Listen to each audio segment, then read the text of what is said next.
Hi all, welcome to Teacher Narin Channel Simply Biology. Kita bertemu kembali pada sesi video saya pada hari ini untuk membincangkan sedikit sebanyak tentang topik pembahagian sel. Okey, iaitu mitosis dan meiosis. Okey, saya dapati ramai pelajar yang ada masalah untuk memahami ataupun membezakan antara pembahagian sel mitosis dan meiosis, dan ini adalah satu topik yang sangat penting untuk biologi. Jadi saya akan buat ulang kaji yang ringkas untuk membezakan di antara kedua-dua mereka. Okay, let's go. Ini adalah perbandingan antara mitosis dan meiosis. Kita mula dengan kepentingan mitosis dan meiosis. Okey, kepentingan mitosis adalah untuk menambah bilangan sel untuk pertumbuhan, menggantikan sel-sel yang rosak ataupun yang mati, dan untuk membaiki tisu. Right? Katakan contoh kalau kamu terjatuh and then luka pada lutut anda, dan sel-sel yang baru nak tumbuh itu adalah melalui pembahagian mitosis. Dan meiosis pula adalah untuk menghasilkan gamit, iaitu for example untuk manusia adalah sperma dengan ovum. So itu adalah meiosis. Okey, kepentingannya lain adalah untuk pembiakan aseks, mitosis, dan meiosis pula adalah untuk pembiakan seks. Alright? Okey. Okay, kita pergi kepada perbezaan di antara mitosis dengan meiosis sekarang secara lebih spesifik. Okey, untuk mitosis, 2 sel anak dihasilkan di akhir pembahagian sel. Untuk meiosis pula, 4 sel anak yang dihasilkan. Okey, untuk mitosis, bilangan kromosom sel anak adalah sama dengan induk. Okay, iaitu yang kita berikan nama sebagai diploid. Diploid means double, so the chromosome is still double, is the same as the parent cell. Okay, tapi untuk yang meiosis, bilangan kromosom dalam sel anak adalah menjadi separuh daripada induk. Separuh daripada induk means haploid. So haploid comes from the word half, half of a diploid. Okay, so sebagai contoh, kalau manusia mempunyai bilangan kromosom 46, kalau sel kulit mempunyai bilangan kromosom 46, of course manusia. Dan setelah pembahagian sel berlaku dan sel baru tumbuh, kulit baru tumbuh, setiap sel itu masih akan mempunyai bilangan kromosom 46, iaitu diploid. Tetapi kalau nak membentuk gamit, that means sperma, bilangan kromosom dalam sperma akan menjadi separuh daripada sel induk. So kalau manusia, sel induk dia 46, so bilangan kromosom di dalam gamit, iaitu dalam sperma ataupun dalam ovum, akan menjadi separuh, half. Haploid means half, that is 23. Okay. Seterusnya, kandungan genetik sel anak adalah sama dengan sel induk. Dah bilangan kromosom mereka sama, so secara you can understand that the kandungan genetik is also the same. Okay, meiosis pula macam mana? Untuk meiosis, kandungan genetik sel anak tidak sama dengan sel induk. Dah bilangan dia separuh, haploid, macam mana dia nak kandungan genetik dia sama? So ingat itu sahaja. Okay, alright. And the next one, kalau mitosis tiada variasi yang didapati sebab bilangan genetik dia sama, kandungan genetik dia sama. Tapi untuk meiosis, ini menghasilkan variasi, especially semasa pindah silang yang berlaku. So variasi disebabkan oleh meiosis. Alright. Kita lihat seterusnya. Now, ini ada satu gambar aja simple yang menunjukkan mitosis. Alright. Jadi kalau kita lihat di sini ada 4 fasa. Interfasa adalah sel peringkat rehat. So dalam peringkat interfasa kita tak nampak kromosom. Kita nampak kromosom tapi dalam bentuk jalinan kromatin. Okay, you cannot count it. So kalau kita nak cari 46 kromosom, memang tak nampak sebab jalinan kromosom dia adalah dalam bentuk jalinan kromatin. Kromatin, how I make my students understand, kromatin means thin threads. Okay, berbenang yang halus. Jadi kita memang tak boleh kira berbenang yang halus. Sel ini dalam keadaan rehat, dan setelah interfasa dia akan masuk kepada profasa, di mana sel akan mula membahagi. Pembahagian akan mula berlaku. Jadi dalam profasa, kamu nampak daripada berbenang kromatin, kita nampak kromosom sudah mengambil bentuk kromosom. Jadi apa yang berlaku adalah dalam profasa kita akan nampak kromosom akan mula memendek dan menebal, sehingga kita kita nampak kromosom tu dalam bentuk X. Seperti yang selalu ni kita lukis kromosom dalam bentuk X. Kalau kita lihat di sini maternal from the parent, daripada ibunya adalah yang warna pink, daripada ayah adalah yang warna hijau. Kalau dalam contoh sel ini hanya mempunyai 4 kromosom sahaja, so dia akan ada 4 kromosom dia. Okay, that is profasa, memendek dan menebal. You can see di sini ada satu centriole, di sini ada 2 centriole. Centriole telah mengganda dan akan bergerak ke kutub yang bertentangan. Okay, di kutub yang bertentangan di sini centriole telah sampai ke kutub yang bertentangan dan dia mula menghasilkan gentian gelendung di mana kromosom akan mula menyusunkan diri di tengah sel. So that is peringkat metafasa. So metafasa, remember metafasa middle. So the chromosomes will get to the middle of the cell, di tengah-tengah sel. Next one kelihatan sebagai peringkat anafasa. Anafasa kalau kita lihat di sini kromosomnya akan berpisah. Okey, kromatidnya akan berpisah. Satu kromatid akan bergerak ke atas, satu kromatid bergerak ke bawah. Kalau untuk saya menerangkan kepada anak murid saya, lihat anafasa A, look at the A. So the chromosomes also will have the form of the alphabet A. Okay, on top there. So kromatid ni akan berpisah. So kalau di sini ada 4 kromosom, di sini bila dia berpisah, ini pun kita kira di sini 1, 2, 3, 4, 1, 2, 3, 4, 4 di atas, 4 di bawah. Telofasa di mana kromosomnya telah sampai ke kutub yang bertentangan, nuclear membrane terbentuk, and then your sel akan melakukan cytokinesis, iaitu menghasilkan 2 anak sel. So kalau kita lihat di sini 4 chromosomes, the same as in the Indo. Okey, seterusnya kalau kita lihat di sini, ini adalah gambar rajah yang ringkas yang menunjukkan meiosis berlaku. Meiosis, as we all know, ada 2 peringkat meiosis, meiosis 1 dan meiosis 2. So mula dengan profasa 1, profasa 1. The same thing happens here, profasa, metafasa, anafasa, telofasa, but 1. Profasa, metafasa, anafasa, telofasa 2. Okay, profasa, again, kromosom akan memendek dan menebal macam biasa, macam tadi, same thing happens there. Dan centriole akan mula menggandakan dan bergerak ke kutub sel yang bertentangan dan gentian gelendung akan mula terbentuk. Di sini something different happens here daripada mitosis, di mana kromosom homolog akan mula berpasangan. Ini hanya berlaku dalam meiosis. Dalam mitosis kromosom mereka ada tapi mereka tidak akan berpasangan. So dalam meiosis kromosom homolog berpasangan dan dalam profasa mereka berpasangan, dan bila mereka berpasangan mereka juga akan melakukan pindah silang.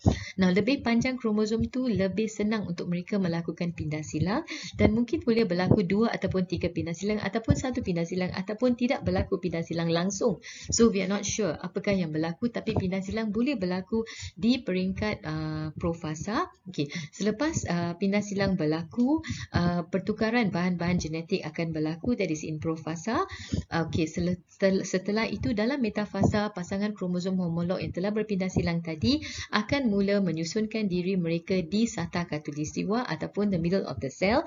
Kalau mitosis tadi kita nampak mereka berada, kromosom mereka tidak berpasangan, so individually mereka secara individu mereka akan berbaris di tengah-tengah sel, tapi ini hanyalah pasangan kromosom yang berbaris. Jadi kalau kita lihat di sini ada 6 kromosom di sini, 1, 2, 3, 4, 5, 6 yang telah berpasangan. Anafasa 1, pasangan kromosom homolog yang berpisah, yang 3 di atas bergerak ke atas, 3 di bawah bergerak ke bawah. So as you can see here, pasangan kromosom homolognya berpisah. Telofasa 1, kromosom ni telah sampai ke kutubnya, gentian gelendung baru akan terbentuk, and you can see here 2 sel akan mula terbentuk setelah cytokinesis berlaku. And di sini kita akan nampak kromosom dia 3, pasangan dia sudah berada di sini, and you can see a mixture of colours, pencampuran warna sebab pindah silang telah berlaku, pertukaran bahan genetik telah berlaku. Alright, okay, the next one, sel di atas akan melalui meiosis 2, sel di bawah ini juga akan melalui meiosis 2. So if you see here in profasa 2, kalau kita nampak di sini bilangan kromosom dia masih 3. The same thing is going to happen now. Profasa meiosis 2 adalah sebiji sama dengan mitosis, di mana di sini kita akan nampak kromosom dia tersusun di tengah-tengah sel. You can see at both of the cells here. Daripada tengah-tengah sel kita akan nampak kromosom ini sekarang ni akan, kromatid ni akan berpisah. 3 kromatid ni bergerak ke atas, satu kutub 3 kromatid ni ke bawah. You can see here, okay, the orientation is a little bit different from what we saw just now. Okay, so 3 di atas 3 di bawah, sini pun sama, 3 di atas 3 di bawah, dan akhirnya bila kromatid ini telah sampai ke sel di atas, di kutub di atas, nuclear membrane terbentuk, and then you can see bila tak ada gentian gelendung lagi, kromosom ni akan mula memanjang, and you can count here there are 3 chromosomes altogether here, 3 here, 1 2 3, 1 2 3 here, sama dengan di sini. So 4 sel akan terbentuk. Kalau kita lihat sel ini, kita mula dengan 6 kromosom di sini, kita nampak di sini ada 3 kromosom, 3 kromosom, 3 kromosom dan 3 kromosom. So as you can see, bilangan sel anak terhasil ialah 4 dan mempunyai bilangan kromosom yang telah separuh daripada induk. Okay, let's carry on some more. This is another picture to show us what's actually happening. So you can banding dan bezakan di antara kedua-dua mitosis dengan meiosis. Kalau kita lihat di sini, dalam mitosis, kromosom susun di tengah sel. They don't care about their pasangan homolog, tapi di sini pasangan homolog yang susun, satu di atas, satu di bawah. And then you can see this is just a revision. Okay, you can see it. Alright, the next, kalau kita lihat di sini, ini pun menunjukkan pasangan kromosom homolog yang telah pindah silang yang telah berlaku semasa profasa 1. In metaphase, they have already lined up in the middle, and then anafasa, pasangan kromosom homolog berpisah di meiosis, and di sini mitosis, kromosom yang tersusun kat tengah terpisah. Okay, jadi kalau nak bandingkan antara mitosis dengan meiosis, if you see pasangan kromosom homolog, oh, that is meiosis. Just remember that. Alright, and then you can see here 4 cells, here 2 cells. So this is meiosis, this is mitosis. Okay, alright, so this is another picture to see clearly, different collection of pictures for you to see what's actually happening. So ini mitosis ke meiosis, macam mana nak tahu? Tengok, setelah dia pisah, first of all dia ada 2 sel, and then setelah dia berpisah, kromatid bergerak ke atas ke bawah, 2 chromosomes, here also 2, it's the same number, so itu adalah mitosis. So hopefully dengan penerangan yang ringkas ini sebagai ulang kaji untuk kamu recap balik apakah mitosis dan apakah meiosis. Okay, untuk sebelum saya menghabiskan video saya, let's go through a few questions, just a simple questions only. Okay, kita cuba jawab. Okay, Raja menunjukkan satu peringkat meiosis 1 dalam testis satu sel haiwan. So from here you should understand that this is talking about meiosis 1. They've already told you this is meiosis 1 and this is happening dalam sel haiwan. Okay, fine. Berapakah bilangan kromosom dalam sel sperma jika kromosom X gagal berpisah? Kromosom X yang ini gagal berpisah. Jadi kalau kromosom X ini gagal berpisah, apakah yang akan berlaku? Jika dia dapat berpisah, you will have a cell. Di sini ada 4 kromosom. Jadi kalau dia berpisah, kamu akan ada 2 kromosom. Tapi kalau dia gagal berpisah, maknanya dia akan melekat bersama. So bila dia melekat bersama, kromosom ini akan bergerak ke atas, katakan, dan kromosom ini yang telah melekat bersama pun akan bergerak ke atas. So bila sel ini dibahagikan, kita akan dapat, bila sel ini terbahagi, kamu akan dapat satu sel itu akan mempunyai this many chromosomes in one cell, and the other cell akan ada kromosom banyak ini. Sebab kromosom ini sepatutnya masuk dalam sel di bawah, tapi dia tak terpisah. Jadi kamu akan ada kromosom ini 1, kromosom ini 1, 2, 3, 3. So kita carilah jawapan dia.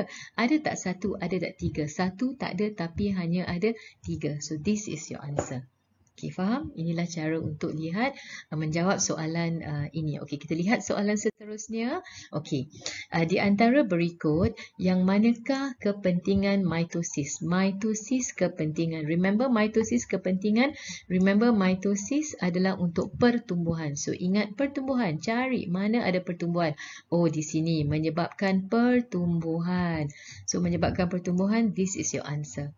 Okay, Warasi, of course not lah. That is meiosis. Okay, carry on. Okay, let's look at the next question. Okay, sel ini mempunyai 4 kromosom. Okay, so kita highlightkan 4 kromosom. Okay, pada kalau kertas soalan yang objektif, you can circle, you can underline, you can highlight. Okay, so it's easier for you to see what they are trying to focus on. Okay, so ini adalah 4 kromosom. Okay, fine.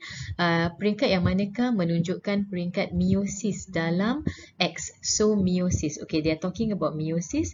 So meiosis is going to show 4 sel terhasil. So we try to look for that. If you cannot see that, maybe they are showing meiosis 1, di mana 4 sel tu belum terhasil lagi. And then mungkin kita akan lihat, kalau meiosis tu kita akan cari bilangan kromosom kromosom homolog yang masih berpasangan. Ada tak kita nampak kromosom homolog yang berpasangan di mana-mana, or do we see kromosom homolog? So here we don't see them. They are susun pada satu line. Secara individu ini pun telah berpisah. Ini masih memendek dan menebal. But here you can see the kromosom homolog yang telah terpisah.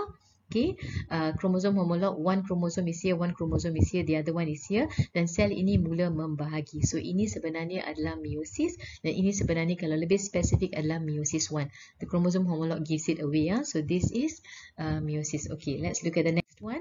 Alright, the next one, ini adalah satu sel dalam keadaan semasa profasa, and it is a mitosis. Okay, we already know it's profasa mitosis. Okay, antara berikut yang manakah keadaan kromosom semasa telofasa?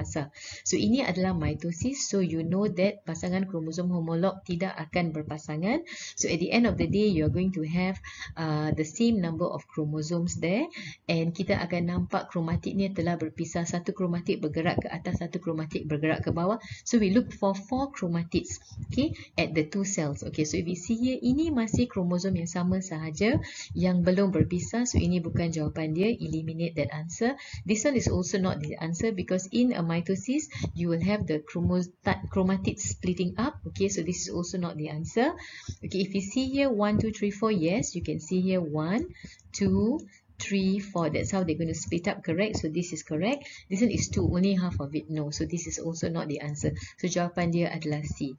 Okay, hopefully dengan 4 soalan yang cikgu dah bincang sekarang, okay, hopefully dengan penerangan yang telah diberikan, I hope you all understand, and you all understand mitosis and meiosis. Okay, so as usual, if you found my video interesting, please like, share and subscribe to my channel. Thank you. Bye.